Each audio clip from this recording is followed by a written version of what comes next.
I always believed that trust was the foundation of marriage. That's why when I married Juliet 4 years ago, I thought we were building something real. She was charming, independent, and always talked about us as a team. I worked hard to ensure we had a stable life, and I never minded covering extra expenses now and then.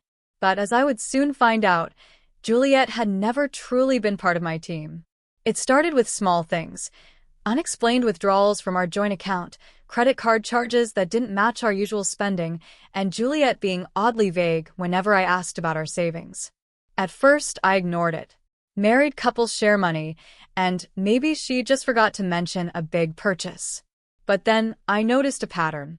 Every few weeks, money disappeared. Not a huge amount, but always enough to make me suspicious. One evening, as Juliet sat on the couch scrolling through her phone, I decided I couldn't ignore it anymore. "Hey, have you noticed some strange charges on our account?" I asked casually, trying not to sound accusing. She barely looked up. "Strange how?" "Just some withdrawals I don't remember making," I said, keeping my tone calm. "Like last week, $500 labeled as consulting. Do you remember that?" She hesitated, then shrugged. "Oh, that? I think it was for something work-related. Maybe I reimbursed a client and forgot to tell you." Something about the way she said it felt off. "But you never mentioned it before," I pressed. "And I don't see any reimbursements coming back in." She sighed, putting her phone down. "Colin, it's not a big deal. I handle my money, you handle yours, and we both contribute to the house, right?" That answer didn't sit right with me. We had a joint account for household expenses, and while we kept some separate finances, we always discussed big purchases.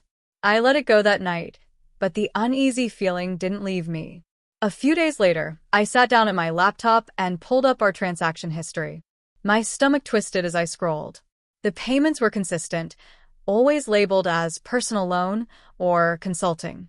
That was odd. Juliet had never mentioned loaning money to anyone. I clicked on the recipient details, and my breath caught in my throat. The name that popped up was Gordon, Juliet's ex. At first, I thought it had to be a mistake. Why would Juliet be sending money to her ex? I scrolled further, my pulse pounding as the numbers blurred together. Thousands of dollars had disappeared over the past year, all sent to the same name, Gordon. My chest tightened, and a wave of nausea rolled through me. How long had this been going on? And, more importantly, why? That night, I knew I couldn't ignore it any longer. But I didn't confront her right away. Instead, I played it cool, testing the waters before revealing what I'd found. As we sat at the dinner table, I took a sip of my water and asked, "Hey, have you been in touch with Gordon?" She froze for a split second, but it was enough. Panic flickered across her face before she quickly masked it with a forced laugh. "Gordon? Why would I talk to him?" That was all the confirmation I needed. I didn't respond immediately. Instead, I reached for the folded papers beside me and slowly placed them on the table. Her eyes flicked to them, and I saw the exact moment she realized what they were: printed bank statements.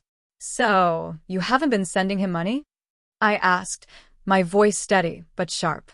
Juliet's face went completely pale. Her mouth opened, then closed, as if she was searching for the right words. Finally, she let out a nervous chuckle and forced a dismissive smile. "Babe, it's not what you think. He just needed a little help. I felt bad for him, that's all." I clenched my jaw, barely containing the anger simmering inside me.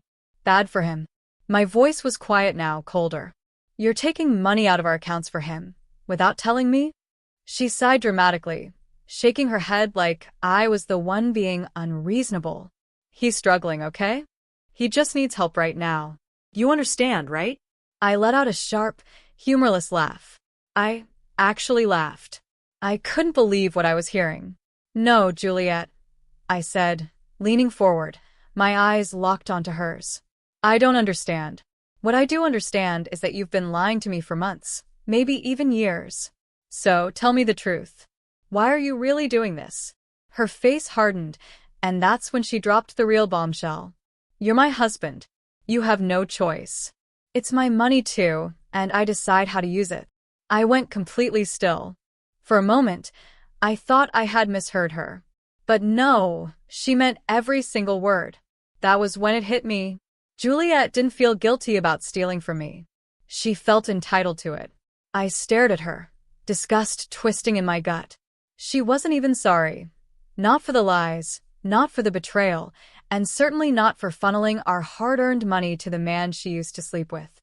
That was the moment I knew Juliet was going to regret every single dollar she ever took from me. But first, I needed to have a conversation with Gordon. I didn't just leave the house, I stormed out. Rage boiled in my veins, my hands gripping the steering wheel so tight, I thought I might snap it in half. Juliet had spent our money, my money, on her ex, and then had the audacity to act like I owed it to her. I wasn't thinking about logic anymore. I wasn't thinking about what I'd do when I got there. All I knew was that I needed to see Gordon's face when I told him I knew. I needed him to understand what he had taken from me. I knew where he lived, his name had been on the transactions after all. When I pulled up to his place, a rundown apartment complex on the other side of town, I expected to find some smug deadbeat lounging around, leeching off my wife's money. Instead, when he opened the door, Gordon looked just as shocked as I was. Not guilty. Not defensive. Just confused. "What the hell are you talking about?" Gordon asked, his brows knitting together. I shoved the bank statements into his face. "You think I wouldn't find out?" I snapped. "You've been draining my wife's accounts for a year. You must have known this would catch up to you." Gordon blinked, then looked down at the papers, his frown deepening as he scanned the transactions. His mouth parted slightly before he muttered, "Wait, this is from Juliet?" He looked genuinely surprised. And that only pissed me off more. "Don't play dumb," I snarled, my fists clenching at my sides. "She's been sending you thousands. You've been using her like a damn thing." Gordon let out a bitter laugh, shaking his head. "I didn't ask for this money," he muttered. I froze. "What?" He sighed, stepping back into his apartment and leaving the door open, a silent invitation. Against my better judgment, I followed, my heart pounding in my ears. Gordon grabbed his phone from the counter, scrolled through his messages, then handed it to me. "Read," he said. I hesitated before looking down at the screen, my stomach tightening as I took in the words. "I know you're struggling. Just let me help you, please. I don't feel comfortable taking your money, Juliet. We're not together anymore. It's not right. It's not about that. I just want to take care of you. Juliet, this isn't a good idea. What if Colin finds out? He won't. He never checks our finances. Just take it." My grip on the phone tightened as a sickening feeling settled in my gut. Juliet hadn't just been giving him money. She had been pushing it onto him, practically begging him to take it. He hadn't even wanted it. Gordon shook his head, snatching his phone back. "Look, man, I didn't come to you. She just started sending me money one day. Am I an idiot for taking it? Maybe. But after what she did to me, after she cheated on me and left me with nothing, you think I'd say no to free cash?" I barely heard the last part. My brain latched onto a single word. Cheated. "She cheated on you?" I asked slowly, my voice tight. Gordon scoffed, a bitter smile tugging at his lips. "Yeah. Dumped me like garbage. Took all our shared savings and ran." He leaned back against the counter, crossing his arms. "And now she's using her money to make herself feel better about it." My fists clenched so hard my knuckles ached. I had come here prepared to fight this man. But suddenly, he wasn't the villain in my story. Juliet was. And she'd been playing the same damn game for years. I sat down heavily, rubbing my face. "You're telling me she did this exact same thing to you?" Gordon nodded. "And now she's making you her next victim." For a long moment, we just sat there, both of us processing the fact that we had been burned by the same woman. That Juliet had zero remorse for what she had done. Not to him, not to me. Then, Gordon looked up, his lips curving into a slow smirk. "So, you want to ruin her?" I leaned forward, my pulse thrumming with a new kind of energy. "Absolutely." And just like that, the real game began. I sat across from Gordon, my mind racing. This wasn't just about the money. It wasn't even just about her betrayal. It was about making sure she paid. Legally. Irrevocably. And the best way to do that? The cheating clause in our prenup. You ever wonder why she kept sending you money? I asked, watching Gordon carefully. He hesitated, then let out a small chuckle. Because I didn't stop her? I shook my head. No. It's because she wanted something in return. She wanted you. Gordon's smirk faded. No way, man. That would mean. She was trying to get back with you. I finished. And suddenly, everything made perfect sense. Juliet hadn't just sent him an emergency loan. She had funded his life for months. Not because she was being generous. Not because she felt guilty. But because, in her twisted mind, Gordon had always been her backup plan.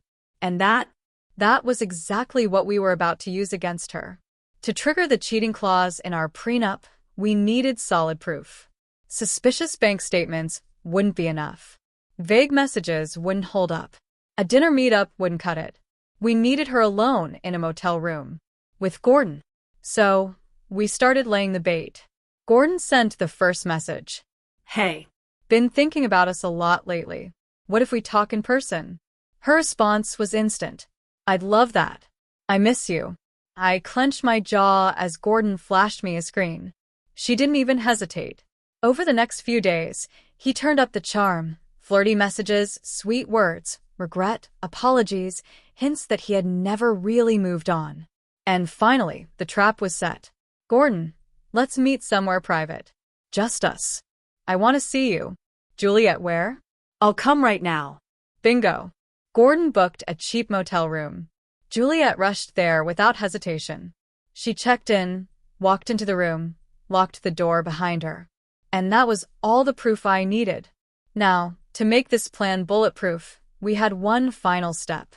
Gordon waited exactly 5 minutes inside the room, just enough time to ensure there was no misunderstanding. Then he glanced at her and said, "Damn, I forgot. I have an emergency. I have to go. Sorry, Juliet." And just like that, he walked out. I wasn't some clown setting my wife up to cheat. I wasn't orchestrating some elaborate scheme to trap her into sleeping with another man. I was just a husband gathering ironclad evidence of infidelity. Once she checked in, I had everything I needed. Heavy checkmark motel check-in records proving she entered a private room alone with Gordon. Heavy checkmark text messages filled with romantic intent. Heavy checkmark surveillance footage of her eagerly arriving, without coercion. And the best part? The prenup didn't even require physical cheating. Just proof of intent. Juliet had handed me the win on a silver platter. The next day, I sent everything to my lawyer. By the time Juliet got home, divorce papers were waiting for her. She ripped them open, her hands trembling. What is this? I leaned back in my chair, arms crossed. Oh, just me invoking the prenup clause. Her face drained of color. Wait. No. No, no, no. You can't. You cheated, I said flatly. You violated the agreement. Which means... I pulled out the paperwork and set it in front of her. You owe me everything. Her eyes darted frantically across the pages. I saw the exact moment reality crashed down on her. She wasn't just losing me. She was on the hook for every single dollar she had sent to Gordon. She had to pay me an additional financial penalty for infidelity. She was walking away from this marriage with nothing. Her breathing turned erratic. No, you set me up. This isn't fair. I tilted my head, watching her crumble. Really? No one forced you to check into that motel, Juliet. She collapsed onto the couch, trembling, her hands gripping the divorce papers like she could somehow change what was already written in stone. I grabbed my keys and turned to leave. Oh, and one last thing, I said before stepping out the door. Tell Gordon I said thanks. Then I shut the door behind me and walked away with everything. The courtroom. The room was silent. For the first time since I had served her the divorce papers, Juliet had nothing to say. I sat across from her, watching her squirm under the weight of her own choices. She looked different, disheveled, small. The confidence she used to carry? The smug entitlement? Gone. And sitting beside me? Not just a witness. My partner in revenge, I leaned forward, my pulse thrumming with a new kind of energy. Absolutely. And just like that, the real game began. I sat across from Gordon, my mind racing. This wasn't just about the money. It wasn't even just about her betrayal. This was about making sure she paid, legally, irrevocably. And the best way to do that? The cheating clause in our prenup. You ever wonder why she kept sending you money? I asked, watching Gordon carefully. He hesitated before letting out a small chuckle. Because I didn't stop her? I shook my head. No. It's because she wanted something in return. She wanted you. Gordon's smirk faded. No way, man. That would mean she was trying to. I leaned back, letting him figure it out on his own. That would mean, I said slowly, she was trying to prove we weren't really together, so the prenup clause wouldn't hold. His jaw tightened as realization dawned on him. To win, we needed solid proof. Suspicious bank statements weren't enough. Vague messages wouldn't hold up. A dinner meetup wouldn't cut it. No, we needed something irrefutable. We needed her alone in a motel room with him. Why do I get the feeling I'm being set up here? Gordon muttered, raising an eyebrow. It's simple, I said. You text her, tell her you miss her. String her along. We need her to make a move. So, over the next few days, we laid the groundwork. Flirty texts, reminiscing about the past. Subtle hints that he had never really moved on. Finally, the trap was set. Gordon texted, "Let's meet somewhere private. Just us. I want to see you." Juliet, where? I'll come right now. Bingo. He booked a cheap motel room. And just as expected, Juliet rushed there. No hesitation. No second thoughts. She checked in, walked into that room, locked the door behind her. And that was all the proof we needed. Gordon turned to her, waited a moment, and then casually said, "Actually, I changed my mind. Sorry, Juliet." He stepped out. And just like that, it was over. I had her. The next morning, I sent everything, the text messages, the security footage, the bank statements, straight to my lawyer. By the time Juliet got home, the divorce papers were waiting for her. She ripped them open, her hands trembling. What is this?" I leaned back, voice calm. "You've violated the agreement," I said, tapping the papers. She looked up at me, eyes searching, desperate. No. No. That would mean. It means, I cut in, pulling out a final page. You owe me every single dollar you sent to Gordon. Plus, the financial penalty for infidelity. Everything is in the contract. I saw it the exact moment she realized she was screwed. Her hands clenched the papers so tightly that her knuckles turned white. She flipped through them, eyes darting over the legal jargon, as if searching for some kind of loophole, some kind of escape. But her voice cracked. That's not fair. You can't. I tilted my head. Juliet, no one forced you to check into that motel. Silence. Her breath came fast and shallow. She looked at the judge, her last desperate plea for salvation. He only sighed, rubbing his forehead as he picked up his gavel. Given the overwhelming evidence, I rule in favor of Mr. Vaughn. Bang. Juliet sucked in a sharp breath, her lips parting like she was about to say something, but no words came out. Additionally, my lawyer added smoothly, as per the conditions of the prenuptial agreement, Mrs. Vaughn must repay every dollar she sent to Mr. Carter. He turned to Gordon, who sat there grinning like the devil himself. And, of course, my lawyer continued, she will also be responsible for the financial penalties associated with infidelity. Juliet's face drained of color. She gasped, eyes wide. What? That's when Gordon leaned in, his voice like a knife to the throat. I didn't even need it. Juliet snapped her head up. What? She whispered. Gordon grinned, leaning back like he had all the time in the world. I just took it, he said casually, because you kept offering. Silence. For the first time, Juliet didn't argue. She just sat there, frozen, staring at the papers in front of her as if she still had a chance to change them. But she knew the truth. She had done this to herself. The weight of it all crashed down, suffocating, inescapable. The sound of shuffling papers and creaking chairs filled the courtroom as we stood up. Gordon flashed a wicked grin. Juliet stayed motionless, her hands still clutching at the documents, her face frozen in shock. I turned to leave, slipping my sunglasses on. Gordon chuckled beside me, his voice low. You know what the best part is?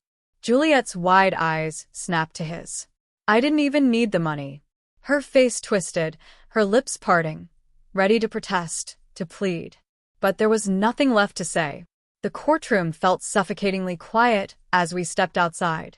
The sound of shuffling papers and creaking chairs filled the space behind me. I didn't look back. I didn't need to.